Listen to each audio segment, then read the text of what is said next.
When I was let go at GCI, the only person that could fill my shoes was Pink House. And boy, did he do a great job. No haterade at all. He smoked it. He smoked it. Elroy Smith, our old boss, he saw that. He saw he had something. And it was perfect. He was at these college stations for years. It was his time to come to the big station, which was GCI at the time. It's an honor that I was asked to comment and talk about my experiences with one of the greatest personalities, individuals in the city at that time. I mean, Pink House was a phenomenal young man. Whenever we did things at the store, whenever artists, I mean, like right now, this is November 11th, 2011. And just yesterday, another individual that I'm sure Pink House welcomed him home, Heavy D passed.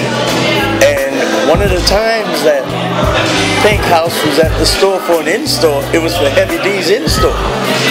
Pink House was a phenomenal young man, great personality, a loving individual, and funny as hell. I mean, there's situations like Deli Dale, don't get pissed off, but I remember that time when me and Pink House, we were at the store, and I was getting ready to ride out. We were gonna go to the club, and Pink House looked at me and said,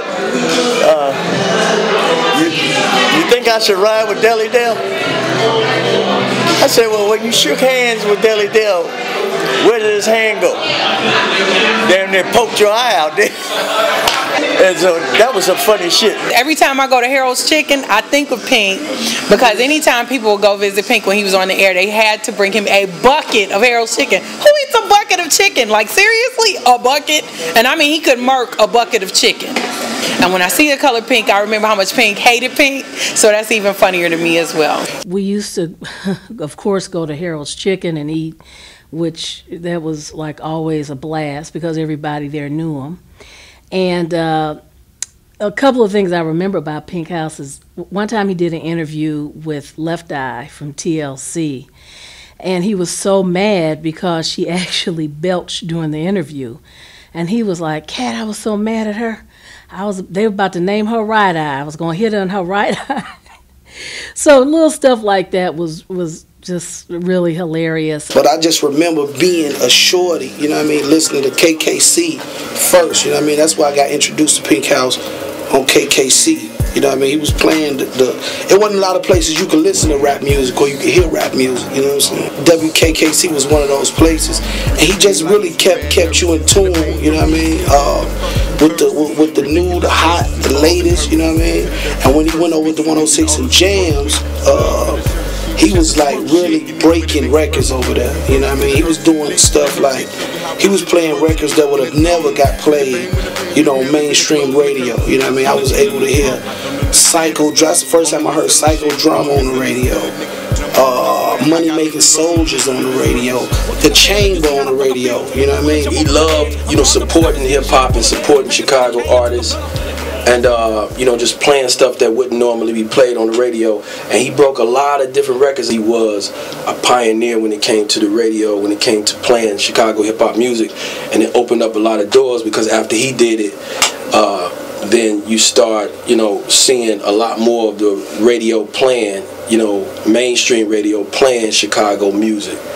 And we started getting exposure. And because of that, like, artists like Do or Die, with Poe Pimp and everything like that got a chance to really get its light, you know what I mean, the light that it needed to really shine, and that kind of like launched their career, you know what I mean? So, but at the time, you know, the song was already made. We went in, I sing Twister. I was like, "Man, I want you to jump on this song." He was like, "All right, just let me know what song it is." We went and grabbed Twister. He jumped, he wrote his verse. He hopped in the truck and he said it to me. You know what I'm saying? So I'm like, oh, that fit. Like, you know what I'm saying? Just put P-I-M-P. I don't know, he put it. You know what I'm saying? So we go in, we fall in, he put it on there, bam. hit instantly. You know what I'm saying? We went out to Miami to promote the song. Now this is how Pink kicked in.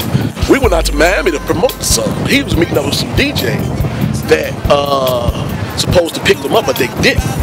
And we was like, Pink, what you doing? He was like, man, they supposed to pick me up. They ain't came to grab. We was like, man, it's Shot Town.